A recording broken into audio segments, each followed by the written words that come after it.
Hello everyone, welcome to Cappy Novel World. अध्याय 61। अपनी नीली लॉ को याद करते हुए मैंने कुछ सेकंड तक इंतजार किया, जितने समय में ज़ॉम्बी फिर से जीवित हो जाता। उसने मेरी तरफ देखा, अपना गोल सिर एक असंभव कोण पर झुकाया और अपना मुंह इतना चौड़ा खोला कि मुझे उसके सारे दांत दिखाई दिए। और मेरा मतलब है, दांतों की तीनों पंक्तियां। उसका सिर ऐसा लग रहा था मानो किसी गेंद को बीच से काट दिया गया हो। अगर मुझे बेहतर जानकारी न होती तो मैं मान लेता कि उसका निचला जबड़ा बस गिर ही जाएगा, लेकिन मैं इतना भाग्यशाली कभी नहीं था। इस तरह वे न केवल अपना दबदबा दिखाते थे, बल्कि यह भी जानने की कोशिश करते थे कि क्या वे आपको पूरा निगल सकते हैं या उन्हें आपको छोटे छोटे टुकड़ों में तोड़ना पड़ेगा। मैंने मुस्कुराते हुए झट से दौड़कर उसका दाहिना हाथ काट दिया। उसने कटे हुए अंग को देखा, फिर मेरी तरफ देखा और कांपने लगा। अपने कंधों को कुछ बार हिलाने के बाद उसे हाथ वापस उगने में लगभग 30 सेकंड लगे। मुझे पता है, मैं गिनती कर रहा था। उसकी दोनों भुजाएं अपनी अपनी जगह पर थीं और तीसरी भुजा पास ही जमीन पर पड़ी थी। हम दोनों एक दूसरे को घूरते हुए वहीं खड़े रहे। मेरे दिमाग में सेकंड्स की गिनती जारी थी, और जब तक मैंने 180 तक गिना, तब तक मेरे सामने दो एक जैसे ज़ॉम्बी खड़े हो चुके थे। दोनों के सिर एक तरफ झुके हुए थे और मुंह खुले हुए थे।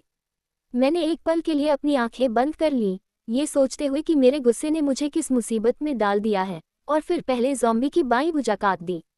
एक बार फिर, और जोर से हिलाने पर पूफ हाथ वापस आ गया। 3 मिनट बाद तीसरा ज़ॉम्बी खड़ा हो गया और अपने जनक, क्लोन, असली, के बगल में अपनी जगह ले ली। सच कहूं तो मुझे नहीं पता कि उसे क्या कहेंगे, लेकिन मेरी बात अभी खत्म नहीं हुई थी। मैंने असली ज़ॉम्बी का दाहिना पैर काट दिया और ज़ॉम्बी जरा भी नहीं हिला, न ही उसका संतुलन बिगड़ा। 3 मिनट बाद तीसरा क्लोन प्रकट हुआ। आखिर में मैंने एक क्लोन को बीच से दो हिस्सों में बांट दिया और यकीन मानिए, हर तरफ से एक पूरा ज़ॉम्बी बनने में 5 मिनट से भी कम समय लगा। जो लोग गिनती कर रहे थे, उनके लिए बता दूं कि मेरे पास एक असली ज़ॉम्बी, दोनों हाथों से दो दो ज़ॉम्बी, एक पैर से एक ज़ॉम्बी और आखिर में एक ज़ॉम्बी था जो असल में एक पूरे का आधा हिस्सा था। अगर कोई हिसाब लगाना चाहे तो अब मेरे सामने 5 ज़ॉम्बी खड़े थे, जिनमें से 4 असली ज़ॉम्बी के क्लोन थे। मुझे घूर रहे आदमियों को देखकर मैंने अपनी जगह पर रखी हुई AK-15 निकाली और हर ज़ॉम्बी पर लगातार गोलियां चलाईं। तब तक नहीं रुका जब तक कि मैंने उन पर पूरी मैगजीन खाली नहीं कर दी। हम सब देखते रहे कि पांचों ज़ॉम्बी के शरीर से मांस के टुकड़े उड़कर चारों ओर नीला खून बिखेर रहे थे। पलक झपकते ही वे एकदम ठीक हो गए। वे अपनी जगह से हिले तक नहीं और मैं भी अपनी जगह पर ही बैठा रहा। हम छहों एक दूसरे को देखते रहे, किसी ने हिलने की जहमत नहीं उठाई। कोई और सवाल, चिंता, टिप्पणी? मैंने अपने पीछे खड़े लोगों से पूछा, किसी से भी नजरें मिलाने की परवाह किए बिना। मेरा ध्यान सिर्फ सामने खड़े ज़ॉम्बीज़ पर था। पहली बार में उन्होंने मेरी बात नहीं सुनी और हम अपने सुरक्षित ठिकाने से निकलकर उन लोगों को बचाने चले गए जिन्हें हम पसंद करते थे या नहीं भी। दूसरी बार भी उन्होंने मेरी बात नहीं सुनी और हम एक धमाका करते हवाई जहाज के साथ हाईवे पर फंस गए। तीसरी बार भी उन्होंने मेरी बात नहीं सुनी और अपनी क्षमताओं को परखने के लिए नरक के होटल में घुसने का फैसला किया। खैर, अंदाजा लगाए क्या हुआ। अगर यह कोई परीक्षा थी तो वे सब फेल हो गए। जब किसी ने जवाब नहीं दिया तो मैं गुर्राया और तलवार को बाएं से दाएं घुमाते हुए 3 क्लोनों और एक असली ज़ॉम्बी के सिर धड़ से अलग कर दिए। बचा हुआ आखिरी क्लोन बहुत तेज था और किसी तरह बच निकला, लेकिन ऐसा इसलिए भी हुआ क्योंकि वह लाइन में सबसे आखिरी था और मेरे वार करने से पहले ही हर सिर के कटने के साथ मेरी तलवार की गति धीमी होती जा रही थी। ये जानते हुए कि मेरी शक्ति तेजी से कम होती जा रही है, मैंने एक नीली ज्वाला छोड़ी। उम्मीद थी कि उसमें इतनी ताकत होगी कि वह चारों ज़ॉम्बी के शरीर और चारों सिर को पल भर में राख कर दे। जब मेरा काम पूरा हो गया तो मैंने अपना पूरा ध्यान दूसरे क्लोन पर लगाया। उसने मुझ पर गुर्राया, एक बार फिर अपने दांत दिखाए और अपने पंजों से मुझ पर हमला करने की आधी अधूरी कोशिश की। मैंने देखा कि वह चारों ओर देख रहा था, और जैसे ही उसने बाहर जाने का दरवाज़ा देखा, मैंने उसे दाईं ओर खिसकने दिया, जिससे उसे भागने का और मौका मिल गया, और उसने इसका फ़ायदा उठाते हुए जितनी तेज़ी से हो सकता था दरवाज़ों की ओर दौड़ पड़ा। अब जब तात्कालिक खतरा टल गया था, मैं सीढ़ियों की ओर बढ़ा और 40 मंजिला होटल की सबसे ऊपरी मंजिल तक की लंबी यात्रा शुरू की। कभी कभी बिजली न होना वाकई बहुत परेशानी का कारण बन जाता था।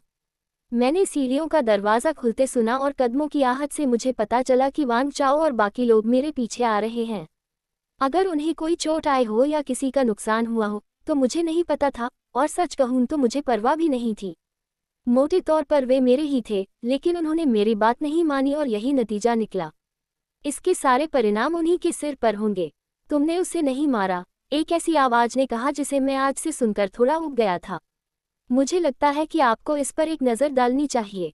तुमने भी नहीं, मैंने कहा, जब लियू वेई मेरी ओर दौड़ते हुए आया। उस दिन मैंने 6 ज़ॉम्बी मारे थे और इंसानों की संख्या अभी भी 2 थी। शायद, खैर, चूंकि उनके पास लाशों को जलाकर राख करने की क्षमता नहीं थी, इसलिए मुझे पता था कि लियू वेई और उसके आदमी एक भी ज़ॉम्बी को नहीं मार पाए थे। वे अत्यधिक प्रशिक्षित सुपर सैनिक, जो सोचते थे कि बंदूकें ही हर समस्या का समाधान है, कुछ भी मारने में कामयाब नहीं हुए और इसके बजाय उन्होंने बहुत सारी गोलियां बर्बाद कर दी जिनका बेहतर उपयोग किया जा सकता था, जैसे कि भविष्य में मारे जाने वाले मनुष्यों पर। अब तो गोलियां बनाने वाली कोई फैक्ट्री भी नहीं थी। हर गोली कीमती थी और उसे बचाकर रखना जरूरी था। खैर, मैं विषय से भटक रहा हूँ। ली दाई लू 6 सुपर सैनिक 0। अगर उन्हें इस बात पर शिकायत करनी है कि मैंने एक ज़ॉम्बी को भागने दिया, तो ठीक है, शिकायत करते रहिए। लेकिन शायद मैंने वो हिस्सा नहीं सुना जहां उन्होंने आकर मेरी मदद की।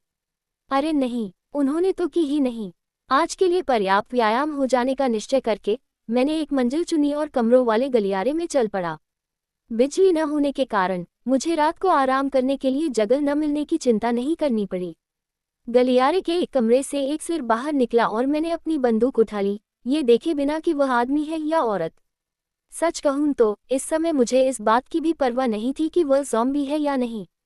अपने कमरे में जाओ, दरवाज़ा बंद करो और मुझे अकेला छोड़ दो, मैंने उस व्यक्ति के पास से गुजरते हुए कहा। वह मेरे पीछे गलियारे में घूम रहे बाकी आदमियों से ज्यादा समझदार था और वे वापस अपने कमरे में चले गए। मुझे सबसे ज्यादा नींद की जरूरत थी, इसलिए मैंने एक कमरा चुन लिया और किस्मत से वह पहली ही कोशिश में खुल गया। बीच में रखे किंग साइज बेड वाले कमरे में चारों ओर नज़र घुमाते हुए मैंने बाथरूम और अलमारी भी देख ली। कुछ न मिलने पर मैंने दरवाजे की ओर देखा तो वान चाओ, लियू वेई और बाकी सैनिक दूसरी तरफ खड़े मुझे घूर रहे थे।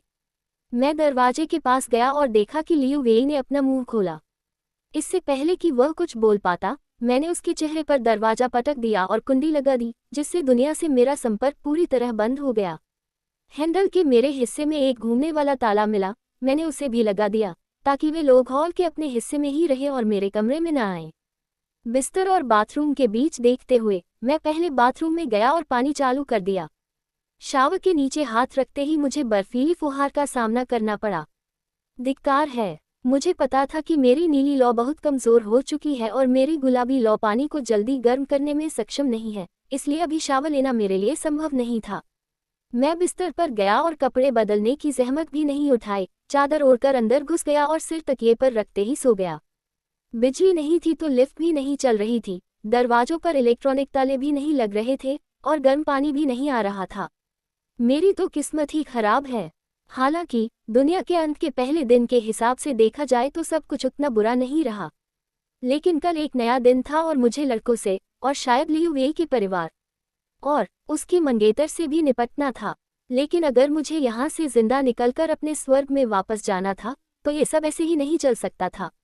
किसी को तो झुकना ही होगा, और वो मैं नहीं होऊंगा। अध्याय 62। क्या तुम्हें लगता है कि वह नाराज है? लियू वेई ने पूछा, जब वह और वान चाओ रात बिताने के लिए उसके कमरे के दाईं ओर वाला कमरा चुन रहे थे।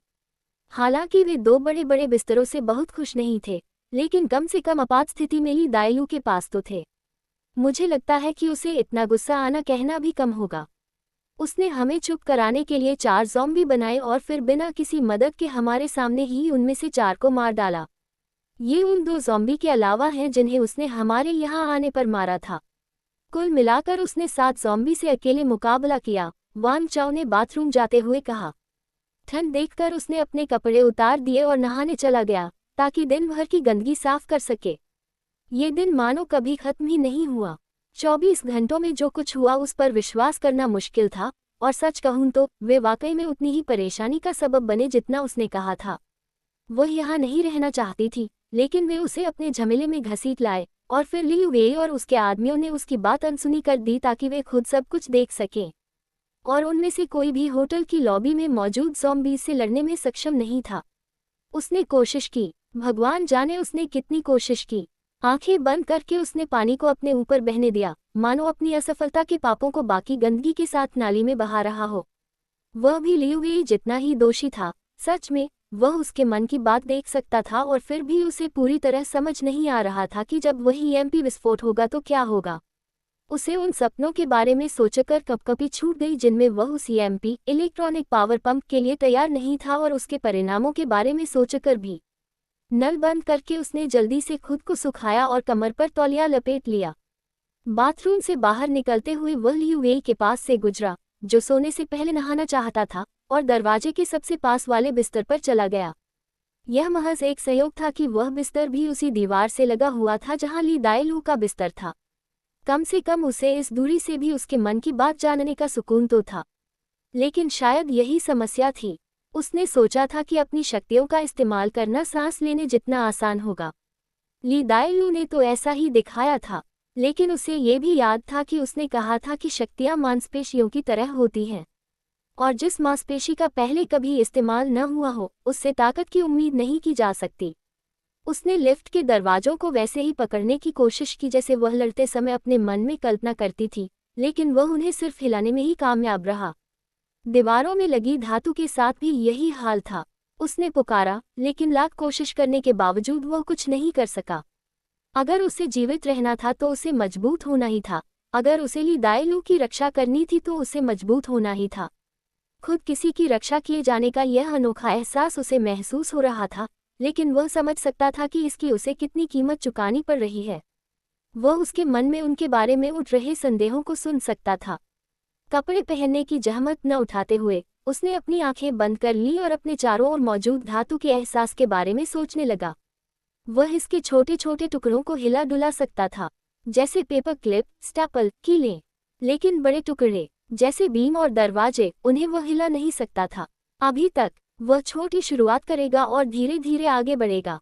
उसने देखा था कि कीलों का गुच्छा फटने पर कितना नुकसान होता है, इसलिए शायद वह शक्तियों के बारे में पूरी तरह से गलत तरीके से सोच रहा था।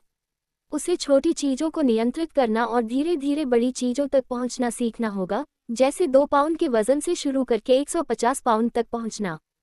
खेल में ठोस रणनीति अपनाने और अपनी छोटी बेटी के सो जाने के सुकून भरे विचारों के साथ जब लियू वेई नहाकर बाहर आई तो उसका मूड काफी बेहतर था। हम क्या करें? लियू वेई ने पूछा। उसका तौलिया उसकी कमर के चारों ओर लिपटा हुआ था और दूसरे तौलिए से वह अपने बाल सुखा रहा था। हम, वान चाओ ने घमंडी लहजे में पूछा। इस गड़बड़ में हम नाम की कोई चीज नहीं है। इस सारी गंदगी के लिए सारा दोष तुम पर और तुम्हारे साथियों पर है, उसने अपने सबसे अच्छे दोस्त की तरफ देखते हुए कहा। एक हाथ सिर के पीछे रखा हुआ था और उसके 6 पैक साफ दिख रहे थे। और इन सब के बाद मुझे नहीं लगता कि अब मुझे तुम्हें कोई प्रतिद्वंदी समझने की जरूरत है। उसके चेहरे की मुस्कान से लियू वेई को ठीक ठीक पता चल गया कि वह क्या सोच रहा है। एक छोटी सी रुकावट है, लियू वेई ने चिंता जताते हुए कहा, लेकिन ऐसा दिखावा किया जैसे उसे कोई चिंता नहीं है। हम अच्छे सैनिकों की तरह अनुशासन में आ जाएंगे और सब कुछ फिर से ठीक हो जाएगा। वान चाओ ने बेपरवाही से गुनगुनाया। रानी खुश नहीं है। आप इसे कैसे बदलने की योजना बना रहे हैं? मैंने सोचा कि मैं उसके पैरों को चूमने से शुरुआत करूंगा और धीरे धीरे आगे बढ़ूंगा, लियू वेई ने मुस्कुराते हुए कहा। इसके लिए आपको शुभकामनाएं, वान चाओ हंसते हुए बोला।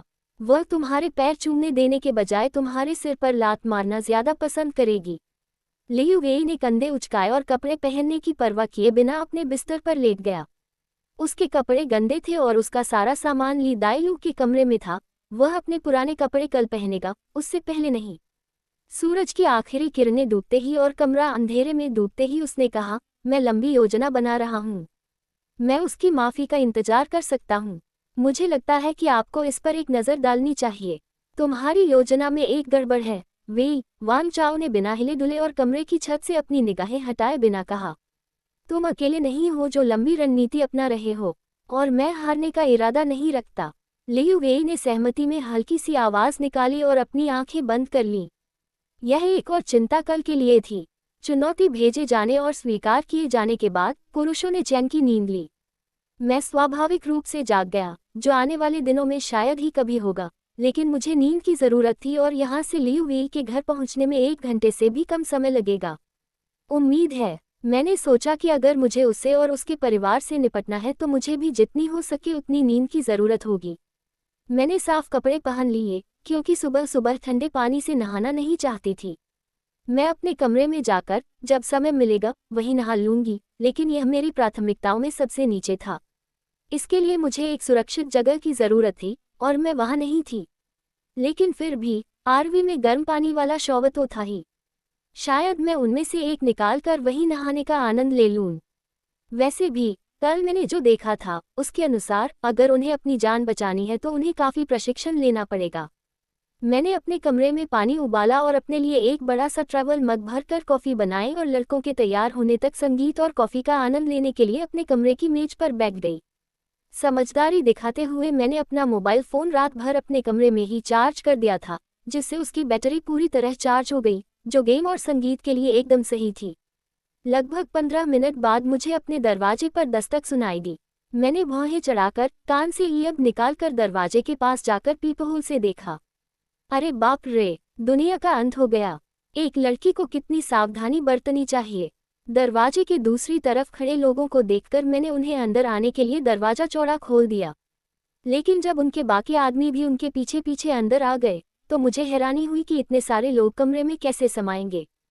फिर मुझे एहसास हुआ कि यह उनकी समस्या है, इसलिए मैं मुस्कुराया और अपनी जगह पर बैठ गया, जबकि बाकी सब लोग उस एक कमरे में समा जाने की कोशिश कर रहे थे।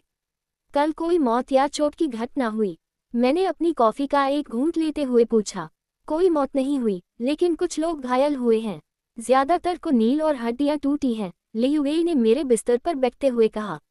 उसे कुछ हद तक सामान्य देखकर मैंने आंखें घुमाई। मैं कल को एक बुरा दिन मानकर भूल जाना चाहती थी, लेकिन यह एकमात्र मौका था जब उसे यह छूट मिल सकती थी। जैसा कि मैंने कहा, यह पहली बार था जब उन्होंने किसी प्रलय का अनुभव किया था, इसलिए मुझे इस पूरी बात को लेकर थोड़ा समझदार होना पड़ा। कोई खून नहीं बहेगा या किसी और तरह का तरल पदार्थ नहीं बहेगा। ये सुनकर ज्यादातर लोगों के दिमाग में तुरंत सेक्स का ख्याल आया, लेकिन असल में कोई ज़ॉम्बी सिर्फ आप पर थूक दे और वह लार आपके मुंह, ना क्या आंखों में चली जाए तो आप ज़ॉम्बी बन सकते हैं। और अगर आपने कल्पना की है कि कोई ज़ॉम्बी पीछे खड़ा होकर लोगों पर थूक रहा है, तो बधाई हो। इंसानों को तरल पदार्थ के इस तरीके के बारे में ठीक इसी तरह पता चला।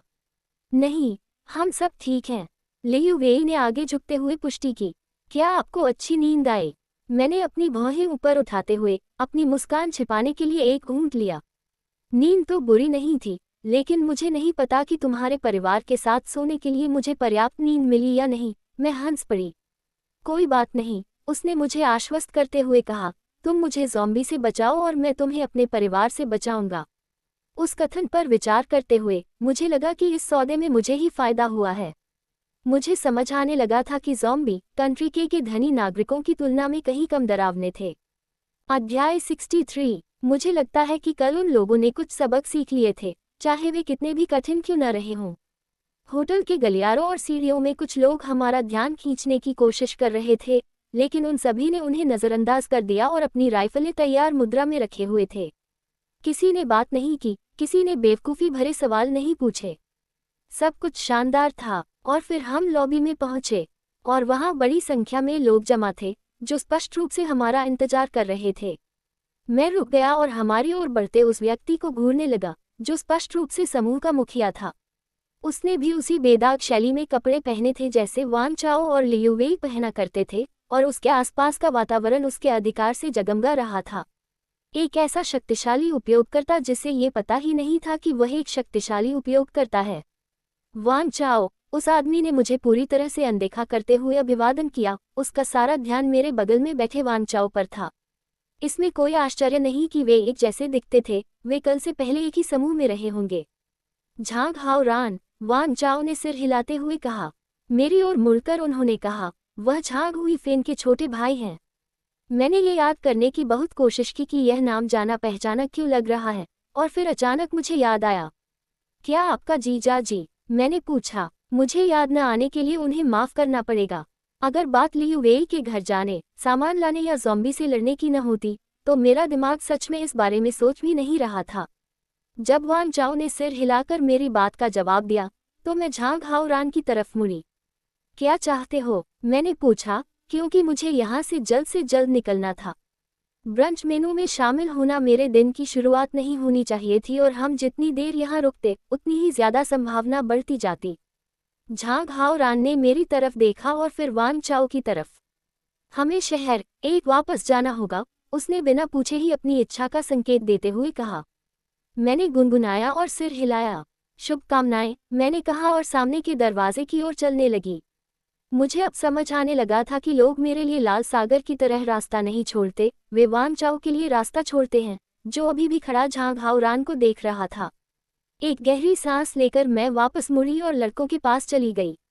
इमारत के बाहरी हिस्से में लगी चमकदार धातु से टकराकर सूरज की किरणें विशाल खिड़कियों से अंदर आ रही थीं, जिससे मुझे अपने सामने खड़े पुरुषों के समूह और अपने पीछे खड़े पुरुषों और महिलाओं के मिले जुले समूह को देखते हुए एक आंख बंद करनी पड़ी। गर्दन फैलाकर मैंने महसूस किया कि मैंने ये कहकर जल्दबाजी कर दी थी कि मेरे समूह के पुरुषों को सबक मिल गया है। बिल्कुल बेवकूफ़, आप लोगों के बारे में तो मुझे नहीं पता, मैंने झांग हाओरान को नज़रअंदाज करते हुए वान चाओ और लियू वेई से सीधे कहा। लेकिन मैं अगले 2 मिनट में इस दरवाजे से बाहर निकलने वाला हूँ। अगर आप लोग नहीं आ रहे हैं तो कृपया मुझे अभी बता दें। हमारे पास उन खेलों में समय बिताने का समय नहीं था जो ईएमपी से पहले उच्च वर्ग में इतने लोकप्रिय थे। लियू वेई झटपट आगे बढ़ा और मेरे बगल में खड़ा हो गया। वान चाओ को देखकर मुस्कुराते हुए उसने कहा, मैं राजकुमारी के साथ जा रहा हूँ, आप यहाँ अपनी बैठक कर सकते हैं। खैर, कम से कम इसमें तो कल रात को शक लाई। उसे सिर हिलाकर मैंने अपनी पीठ पर बंधी तलवार निकाली और उसे नीचे की ओर तान दिया। यहाँ से निकलने के लिए मैं किसी को मारने से भी पीछे नहीं हटता। मैंने आज सुबह सिर्फ 1 कप कॉफ़ी पी थी और चाहे वो कितनी भी बड़ी क्यों न हो, इस सब से निपटने के लिए काफ़ी नहीं थी। वान चाओ ने झांग हाओरान की ओर देखते हुए शांत भाव से कहा, हम अभी शहर एक नहीं जा रहे हैं, आपको अपने भाई को बुलाकर मदद मांगनी होगी। वान चाओ की बात सुनकर झांग हाओरान ने सिर हिलाया। दाहिना हाथ जेब में डालते हुए उसने हल्की सी मुस्कान दी। अब हम परिवार हैं, मुझे अपने जीजा से बेहतर उम्मीद थी, उसने चुनौती भरे लहजे में कहा। लियू वेई का साथ छोड़कर मैं उन दोनों आदमियों के बीच में घुस गया और झांग हाओरान के सामने खड़ा हो गया। अपनी सबसे विनम्र मुस्कान बिखेरते हुए मैंने उस आदमी की छाती पर हल्के से गुदगुदी करना शुरू कर दिया। मुझे पूरा यकीन है कि वान चाओ को आपकी मदद करने में कोई दिक्कत नहीं होती, लेकिन असल बात यह है कि इस छोटे से ऑपरेशन का जिम्मा उसके पास नहीं है, मेरे पास है। इसलिए उसकी कोई चलती नहीं और उसकी जिंदगी मुझे खुश रखने पर टिकी है। समझे? अब आप लोग यहाँ आराम से रह सकते हैं और शायद, बस शायद, हम अपना काम खत्म करने के बाद एक बार यहाँ से गुजर जाएं। लेकिन चाहे जो भी हो, दफा हो जाओ। उन लोगों से तंग आकर जो यह नहीं समझ पा रहे थे कि उनकी दुनिया अब पहले जैसी नहीं रहेगी, मैं वान चाओ के आदमियों के पीछे पीछे होटल से निकल गई। माफ करना, उसने कंधे उचकाते हुए कहा। फिर वह झांग हाओरान के पास से गुजरते हुए मुस्कुराया और उसके कंधे पर हाथ रखते हुए बोला, तुमने उसकी बात सुन ली। इस मामले में मेरा कोई दखल नहीं है। उन विदाई के शब्दों के साथ वह मेरे पीछे पीछे सूरज की रोशनी में और एक नए दिन की शुरुआत की ओर चल पड़ा। मुझे लगता है कि आपको इस पर एक नज़र डालनी चाहिए। सूरज की रोशनी से बाहर का नज़ारा कुछ भी बेहतर नहीं हुआ, बल्कि मुझे पूरा यकीन है कि इससे हालात और बिगड़ गए। जहां पहले अंधेरे में कंक्रीट पर खून के धब्बे छुपे रहते थे, वहीं सूरज की रोशनी सड़कों और फुटपाथों पर फैले गहरे लाल रंग के खून के गड्ढों पर पड़ रही थी। मैंने आसपास खड़ी लावारिस कारों को देखा, उनकी टूटी खिड़कियां और खून के धब्बे, सड़क पर पड़ा खरगोश का खिलौना और कटे हुए अंग।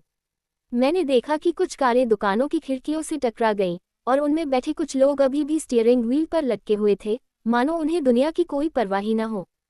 फिर मैंने कौवों के एक झुंड को हवा में उड़ते देखा, उनकी चीख सुनाई दी और फिर वे दूर जाकर गायब हो गए। सन्नाटा छा गया। भागूं, लड़ूं या जम जाऊं? मैंने लियू वेई से पूछा, जो मेरे पीछे बाईं ओर आकर खड़ा हो गया था। वह भी आसपास के इलाके का जायजा ले रहा था। आप क्या सुझाव देते हैं? उन्होंने मुझसे पूछा, मानो वे मेरी बात मानने को तैयार हों। अपनी गर्दन को खींचते हुए घबराहट के मारे मेरी सारी हरकतें तेज हो गईं और मैंने हवा में एक गोली दाग दी। मौन, भागो या लड़ो, मैंने इस बार सवाल की जगह बयान देते हुए कहा। मैं चारों ओर हर उस चीज को ढूंढने लगा जो असामान्य थी। सूरज की रोशनी हमारे आसपास के शीशों, खिड़कियों और कारों पर चमक रही थी, मानो हम उनके प्रतिबिंबों के ठीक बीच में हों। चूंकि सभी आदमी कल वाली काली वर्दी पहने हुए थे, इसलिए हमारी हालत थोड़ी खराब थी। होटल के प्रवेश द्वार से बस कुछ ही कदम दूर मैंने उन आदमियों को अंदर जाने का इशारा किया, एक पल के लिए भी पीछे मुड़ने को तैयार नहीं थी। उनके कदमों की हल्की आहट से मुझे पता चल गया कि वे सुन रहे हैं। लियू वेई भी जल्दी से मेरे पीछे पीछे आए, वह भी पीछे मुड़ने को तैयार नहीं थी और आखिरकार मैं लॉबी में दाखिल हुई और अपने सामने दरवाजा बंद कर लिया। मुझे अभी भी सामने की खिड़कियों के बाहर कुछ भी दिखाई नहीं दे रहा था, लेकिन इसका कोई मतलब नहीं था। वे वहीं कहीं थे, बस सवाल ये था, कहाँ? मैंने कहा, जो छिप सकते हैं वे छिप जाएं, जो लड़ना चाहते हैं वे यहीं रहें। मुझे इस बात की परवाह नहीं थी कि कौन आदेश मानेगा और कौन नहीं। यदि पहला सबक यह था कि मैं हमेशा सही होता हूँ, तो दूसरा सबक जो वे आज सीखने वाले थे वह था ज़ोंबी को मारना या कोशिश करते हुए मर जाना। वांग चाओ को महसूस करने से पहले ही मुझे उसकी खुशबू आ गई, उसकी बाँह धीरे से मेरी कमर के चारों ओर लिपट गई। क्या योजना है? उसने मेरे कान में धीरे से पूछा। मुझे खुद को बड़ी मुश्किल से बाहर की ओर देखते रहना पड़ा और उसके साथ घुल-मिल जाने की इच्छा को रोकना पड़ा। प्रशिक्षण अभ्यास, मैंने पहली हलचल देखते ही कहा। ज़ॉम्बी की त्वचा का हल्का नीला और बैंगनी रंग उन्हें आज के चमकदार, धूप वाले दिन में पूरी तरह से घुल-मिल जाने में मदद कर रहा था, इसलिए आपको यही उम्मीद करनी थी कि उनके कपड़े उन्हें देखने का मौका देंगे या वे ठोकर खाकर गिर जाएंगे। और ये कमीने कभी ठोकर नहीं खाते थे और न ही शिकारी का नारंगी रंग पहनते थे। मेरे पीछे खड़े लोग फैल गए, जिससे झांग हाओरान को मेरे करीब आने का मौका मिल गया। उसने एक शब्द भी नहीं कहा, बस मुझे और वांग चाओ को देखता रहा। इसे 10-10 के समूहों में करना होगा। मैं एक बार में एक ज़ॉम्बी को अंदर जाने दूंगा और आप लोग पूरी कोशिश करें कि उसकी संख्या बढ़ने से पहले या बाकी ज़ॉम्बी के भूखे होने से पहले उसे मार डालें। मैंने कुछ हलचल देखकर कहा। ये अग्रिम दस्ते थे, इसलिए चाहे हम उन्हें मार गिराएं या जाने दें, बाकी झुंड को पता चल ही जाएगा कि हम कहाँ हैं। यह एक भीषण लड़ाई होने वाली थी और मैं ऐसे लोगों के साथ फंसा हुआ था जिन्होंने दुश्मन से केवल एक बार ही मुकाबला किया था, जिसके परिणामस्वरूप मनुष्यों को करारी हार का सामना करना पड़ा। क्या अब बिस्तर पर वापस जाकर दोबारा कोशिश करने में बहुत देर हो चुकी थी? अध्याय 64, मैं मदद कर सकता हूँ, झांग हाओरान ने वांग चाओ के बगल में खड़े होकर कहा। मुझे तो इस पर शक है, मैंने थकी हुई आह भरते हुए कहा। ये सब लोग सोचते थे कि ज़ॉम्बीज़ को मारना आसान है, पर ऐसा बिल्कुल नहीं था। ऊपर से उनका ये मर्दाना रवैया कि वे सब कुछ कर सकते हैं, और हम तो तबाही की ओर बढ़ रहे थे। ठीक है, मैंने और ऊंची आवाज़ में कहा, आप लोग 10-10 लोगों की टीमें बना लें और पहली टीम यहाँ लाइन में लग जाए। कारों के बीच एक ज़ॉम्बी को छिपते हुए देखकर मैंने दरवाज़ा खोलने और एक तेज सीटी बजाने से पहले उन लोगों के व्यवस्थित होने का इंतज़ार किया। ज़ॉम्बी ने अपना सिर ऊपर उठाया और चारों ओर देखा, मानो शोर का स्रोत ढूंढ रही हो। मैंने धीमी सीटी बजाई और संगमरमर के फर्श पर हल्के से पैर पटका। मुझे पता था कि अगर मैं खुद को चोट पहुंचाने को तैयार होती तो ज़ॉम्बी जल्दी आ जाती, लेकिन मुझे सिर्फ एक ही चाहिए थी, और खून सबको बुला लाता है। मैं सीटी बजाती रही, बीच बीच में उंगलियां चटकाती रही और कुछ ही मिनटों में ज़ॉम्बी कांच के दरवाजे पर थी। उसका मुंह खुला था और उसकी निगाहें मुझ पर टिकी थी। मैंने दरवाज़ा थोड़ा और खोला और देखा कि शिकार की गंध से उसकी नाक की गुहा में मौजूद गलफड़े कांप रहे थे। मुझे, लड़कों और झांग हाओरान को दरवाजे के पीछे रखते हुए मैंने दरवाज़ा थोड़ा और खोल दिया, जिससे वह अंदर आ गई। जैसे ही वह लॉबी में दाखिल हुई, मैंने तुरंत उसके पीछे दरवाज़ा बंद कर दिया और ताला लगा दिया। तीनों आदमियों और 7 सैनिकों ने झट से ज़ॉम्बी को घेर लिया, उनकी बंदूकें तनी हुई थीं।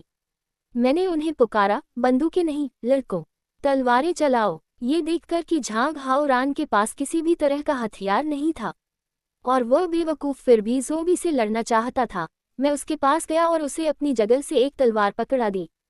सिर काट दो, और कुछ नहीं, मैंने कहा। मुझे यकीन नहीं था कि वह मेरी बात सुनेगा, लेकिन फिर भी मैंने कोशिश करने का फैसला किया। मैंने देखा कि एक सैनिक, जिसे मैंने टीम लीडर के रूप में पहचाना, ने तेजी से ज़ॉम्बी पर वार किया, लेकिन उसकी तलवार उसकी गर्दन के ऊतकों में धंस गई। मैं उसकी बहादुरी से प्रभावित होकर सिर हिलाया। ज्यादातर लोग सोचते हैं कि किसी की गर्दन काटना बेहद आसान है, लेकिन असल में ये बहुत मुश्किल था। मध्य युग में जिन लोगों का सिर धड़ से अलग किया गया था, उनकी गर्दन पर कुल्हाड़ी 3, 4 या 5 बार तक पड़ी थी, तब जाकर उनका सिर धड़ से अलग हुआ था। उसने तलवार को नीचे की ओर खींचकर शरीर के आर पार कर दिया, उसे शरीर में फंसा रहने नहीं दिया। चारों ओर खून फैल गया, लेकिन सैनिक उससे बच गए। यहाँ तक कि झांग हाओरान भी उस नीले चिपचिपे पदार्थ से लथपथ होने से बच गया।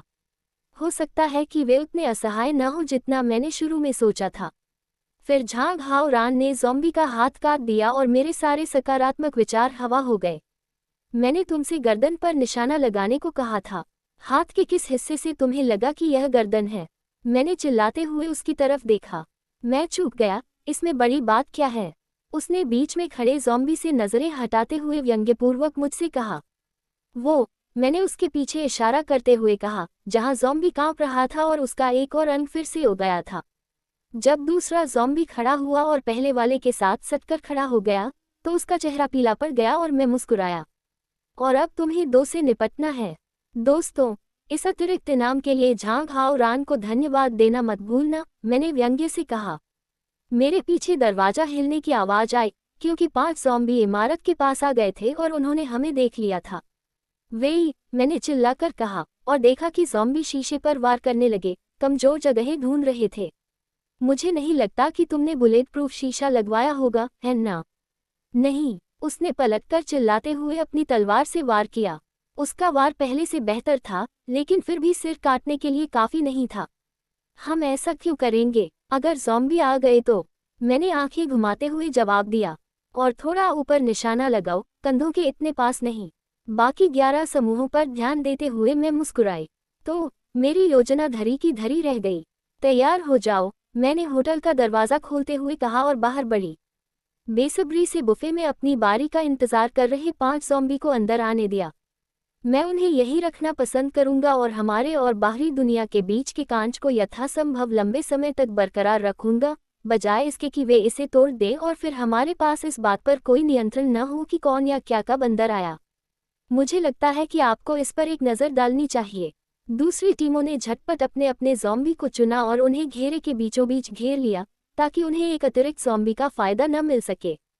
मैं चारों ओर घूमकर देखता रहा और बीच बीच में सलाह देता रहा। मैं खुशकिस्मत था कि यहाँ मौजूद बाकी सभी इंसानों ने छिपना बेहतर समझा, क्योंकि लॉबी इतनी भरी हुई हो जाती कि लड़ना नामुमकिन हो जाता। लेकिन यही तो मानवीय स्वभाव है, अधिकांश लोग अपनी जान बचाने के लिए भागेंगे। सबसे आखिर में जिस समूह को ज़ॉम्बी मिला, वही सबसे पहले उसका सिर काटने में कामयाब हुआ और मैं जल्दी से लाश जलाने के लिए भागा। उनकी तारीफ करने के बाद मैंने देखा कि वे बाकी लोगों को उनके लक्ष्य को खत्म करने में मदद कर रहे थे। जल्द ही केवल वांग चाओ का समूह ही लड़ रहा था, और ऐसा इसलिए था क्योंकि अब वे रक्षा घेरे के बीच में 5 ज़ॉम्बी के साथ 2 के मुकाबले 1 की लड़ाई लड़ रहे थे। समय और बाहर की दुनिया को देखते हुए मैंने प्रशिक्षण रोकने का फैसला किया और वांग चाओ और लियू वेई के बीच के घेरे में प्रवेश किया। पहले ज़ॉम्बी का सिर काटकर मैंने दोनों टुकड़ों को आग लगा दी और दूसरे की ओर बढ़ गया। मुझे पता था कि जितना अधिक समय और अभ्यास मिलेगा, उतना ही यह आसान होता जाएगा, और सच कहे तो इसमें काफ़ी मेहनत लगी। लेकिन हमें जल्दी करनी थी। मैंने कौवों को लौटते देखा था और मुझे पता था कि अब हमारे लिए निकलना सुरक्षित है, लेकिन हमारे पास सीमित समय हो सकता है इससे पहले कि उनके बाकी झुंड को पता चल जाए कि वे वापस नहीं आ रहे हैं और वे उन्हें ढूंढने निकल पड़े। एक नृत्य की तरह मैं बचे हुए 4 ज़ॉम्बियों के बीच से गुजरता हुआ खुद को आगे बढ़ाता रहा। मुझे अपने पुराने स्तर पर जल्दी से वापस आना था। मैंने एक और सिर काट डाला और मन ही मन सोचा कि लियू वेई के पास पहुंचते ही अपनी तलवार तेज कर लूंगा, क्योंकि वह कुंद होने लगी थी।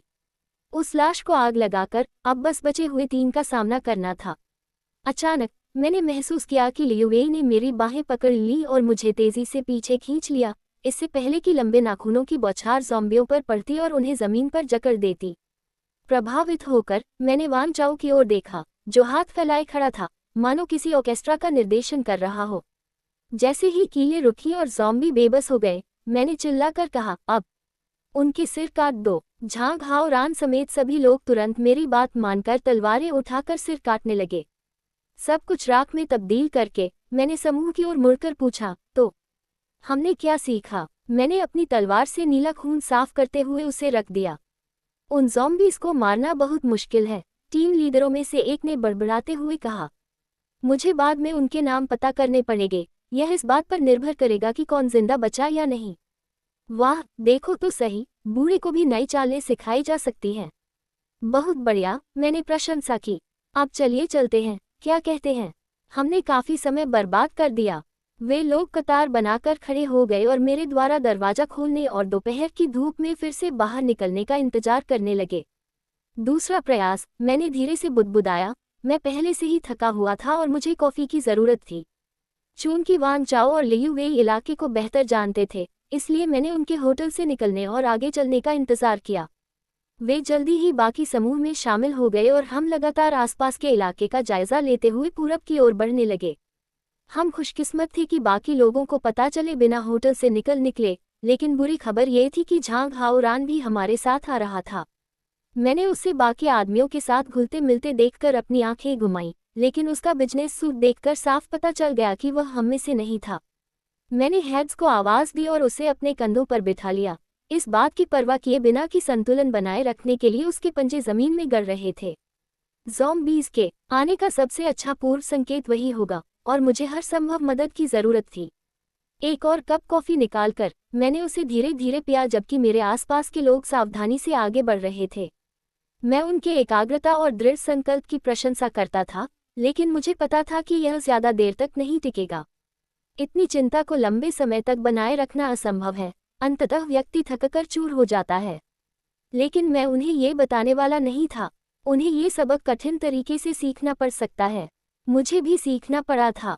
अध्याय 65। मैं पूरी तरह से अपने ही विचारों में खोई हुई थी और दिमाग में बार बार बज रहे गानों पर थिरकने लगी थी। तभी मुझे अपने आसपास के लोगों की चाल धीमी होती महसूस हुई। चूंकि मुझे लियू वेई का घर ढूंढने की जिम्मेदारी नहीं थी और फिलहाल हमारे आसपास कोई ज़ॉम्बी भी नहीं थे, इसलिए मैंने भी अपनी चाल धीमी कर ली और उन लोगों के समूह के बीचों बीच पहुंच गई और थोड़ा आराम किया। हालांकि अब जब हमारी गति धीमी हो रही थी, मैंने अपनी रफ्तार बढ़ा दी और ये देखने के लिए समूह के आगे पहुंच गया कि क्या हो रहा है। हेड्स अभी भी शांत था, इसलिए मुझे पता था कि आसपास कोई ज़ॉम्बी नहीं है, लेकिन मुझे नियंत्रण में न होना अच्छा नहीं लग रहा था। और यह न जानना कि क्या हो रहा है नियंत्रण की कमी को दर्शाता था, और मेरे लिए ये बिल्कुल अस्वीकार्य था। जैसे ही मैं वांग चाओ और लियू वेई के बीच में खड़ा हुआ, वे सभी लोग एकदम रुक गए। कहीं ऐसा न हो कि मैं गलत हूं और हमारे सामने ज़ॉम्बी हूं। मैं वहां नहीं था। बस बात साफ कर दूं, हमारे सामने लगभग 200 लोगों का एक समूह था, जिसका नेतृत्व स्पष्ट रूप से एक अकेला व्यक्ति कर रहा था। होटल से निकलने के बाद पहली बार मैंने चारों ओर ध्यान से देखा। हम एक ऐसे इलाके के बीच में थे जो निश्चित रूप से एक समृद्ध क्षेत्र ही हो सकता था, जहां बड़े बड़े घर, विशाल संपत्तियां और उनके चारों ओर कमजोर धातु के गेट लगे हुए थे। और हाँ, ये कमजोर धातु के गेट थे जिन पर इलेक्ट्रॉनिक ताले लगे हुए थे। अपना ध्यान वापस हमारे सामने खड़े आदमियों पर केंद्रित करते हुए मैंने महसूस किया कि लियू वेई सख्त हो गया है। तुम यहाँ क्या कर रही हो? उसने पूछा। उसकी आवाज गहरी और गंभीर हो गई थी, और उसमें एक ऐसा लहजा था जो मैंने पहले कभी नहीं सुना था। यह न तो चुलबुला लियू वेई था, न ही वह संस्कारी और सभ्य निजी सहायक लियू वेई। जिज्ञासावश मैंने अपना सिर झुकाया और सामने खड़े व्यक्ति को ध्यान से देखा। लियू वेई के समान काले बाल और भूरी आंखें देखकर मैंने अनुमान लगाया कि यह उसका छोटा भाई है।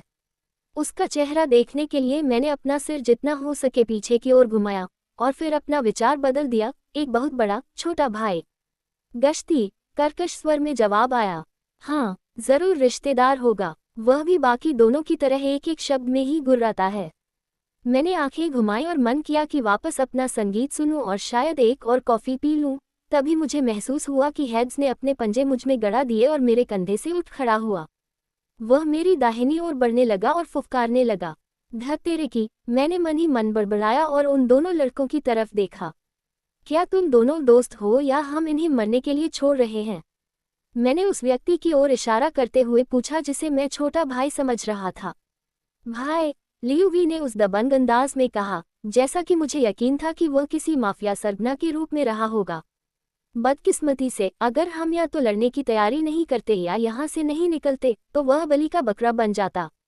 भागो, लड़ो या जम जाओ, मैंने अपनी जगह से अपनी अभी भी कुल तलवार निकालते हुए कहा और हेड्स की ही दिशा में घूरने लगा।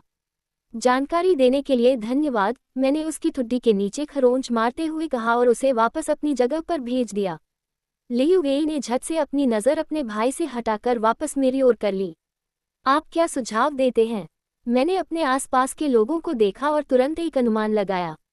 लड़ो, मैंने कहा। इन लोगों को होटल में 1 घंटे पहले सीखी हुई बातों का अभ्यास करने का मौका मिलना चाहिए था, और आसपास 300 से ज्यादा लोग होने से संख्या के हिसाब से स्थिति बराबर हो जाएगी। लियू वेई और वान चाओ ने सिर हिलाया। आज सुबह की तरह ही समूह बना रहे हैं, लेकिन शायद हम वही रणनीति नहीं अपना पाएंगे। एक दूसरे की पीठ करके खड़े हो जाओ और लड़ो, मैंने सबके हथियार रखते हुए कहा। उनके पास आज सुबह वाली तलवारें अभी भी थीं और उन्हें आखिरकार एहसास हो गया था कि बंदूक वास्तव में कितनी बेकार होती है। कोई मुझे बताएगा कि आखिर चल क्या रहा है? लियू यूजेग ने पूछा, जब उसने अपने भाई के आदमियों को मेरी दिशा में जाते हुए देखा। मैंने कहा, शायद बाद में, पहले ज़ॉम्बी से मुकाबला करेंगे। यहाँ कोई ज़ॉम्बी नहीं है, हमने पहले ही जांच कर ली है, लियू यूजेग ने कहा और उसने अपनी बंदूक तैयार रखी। जरूर क्या होगा, मैंने कहा और उन आदमियों के सामने एक कदम आगे बढ़कर हवा में एक गोली चलाई। सन्नाटा छा गया। देखो, लियू यूजेग ने कहा, मैंने तुमसे कहा था, यहाँ कोई ज़ॉम्बी नहीं है।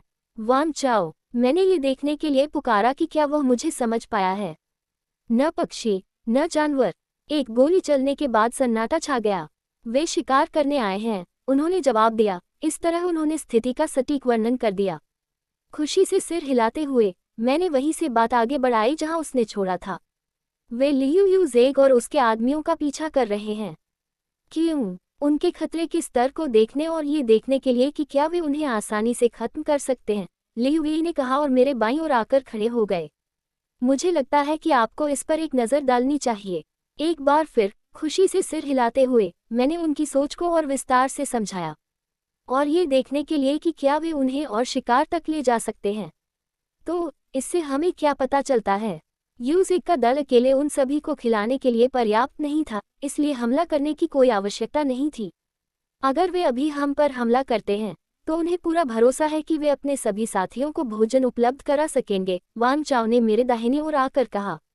बिल्कुल, मैंने सहमति जताते हुए अपने सामने के इलाके का जायजा लिया।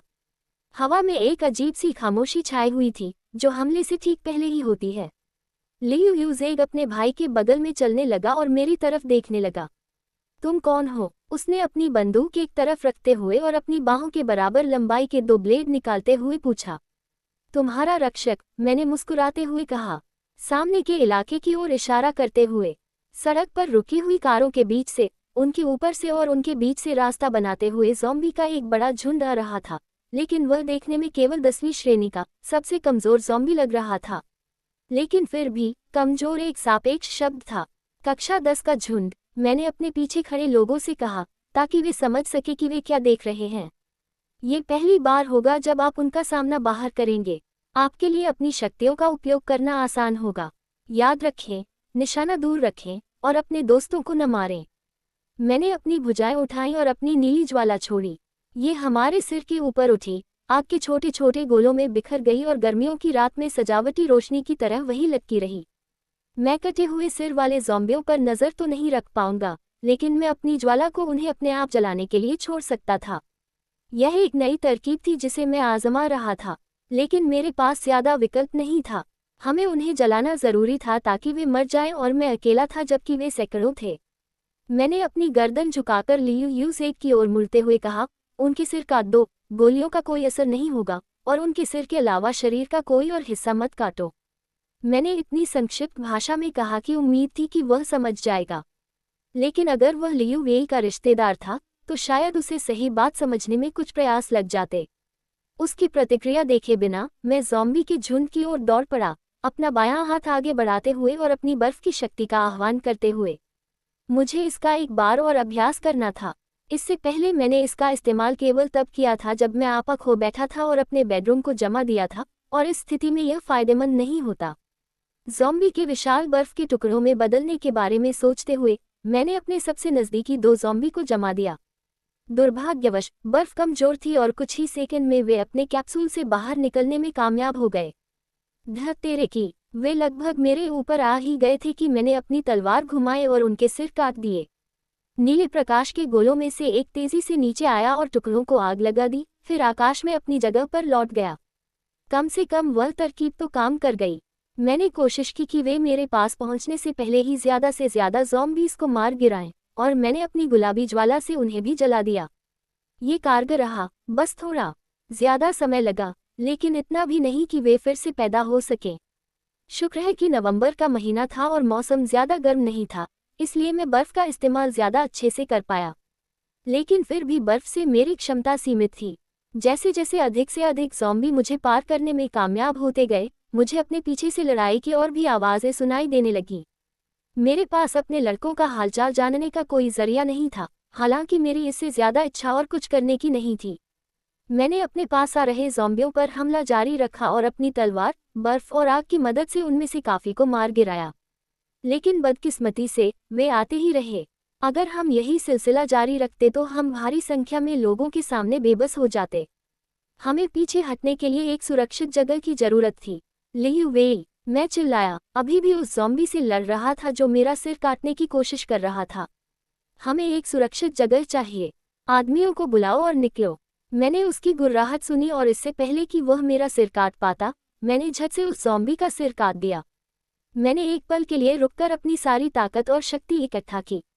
अपनी भुजाओं को जमीन के समानांतर फैलाकर मैंने धीरे धीरे उन्हें ऊपर उठाया और अपने और सामने खड़े ज़ॉम्बी के बीच नीली और गुलाबी लपटों की एक दीवार खड़ी कर दी।